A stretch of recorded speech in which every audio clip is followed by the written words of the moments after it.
Developing this morning, President Trump calling for major changes to the way childhood vaccines are administered in the United States. The administration says the goal is to give parents and doctors more flexibility, but the move is already drawing some strong criticism from public health experts. So what exactly is changing here? What does this mean for parents?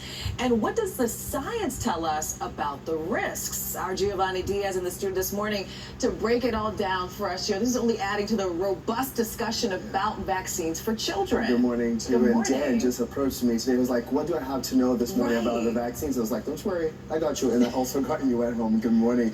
The executive order is reducing the number of recommended shots from 17 to 11 vaccines for diseases like the flu, COVID-19, rotavirus, hepatitis A and B are now being moved into categories based on the child's health risk or parental decision.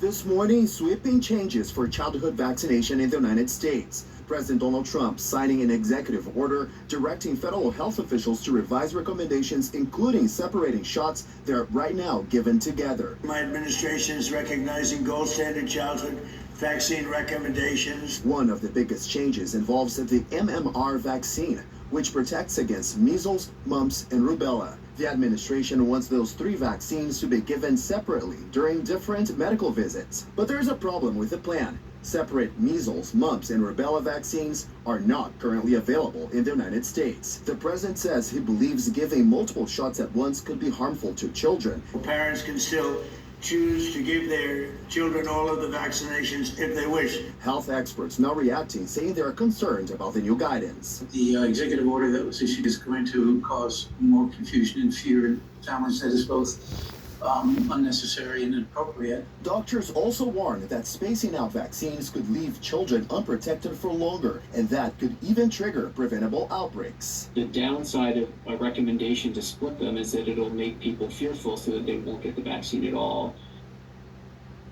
All right, and in response, New York City's health commissioner released a statement saying that the president's order is, quote, based on politics and conspiracy theories, not on science or medical expertise. It is important to mention, though, that the president's new executive order does not change school vaccination requirements because those are controlled by the states separately. And Vanessa, so far, New York has not announced any changes regarding vaccination requirements for us here in the Correct. At the very least, it gives parents a little more flexibility in kind of determining how often and when they want to get their kids vaccinated, and just kind of taking a break in between the actual shot, maybe the boosters. Yeah, exactly. And there's also a recommendation from medical experts that I've been looking through this morning who said, now, if you have any questions, just go ahead and talk to your doctor, to your child's pediatrician to see exactly if there's any changes that are recommended for you, for your family in your case. Correct. Let's see what works for you.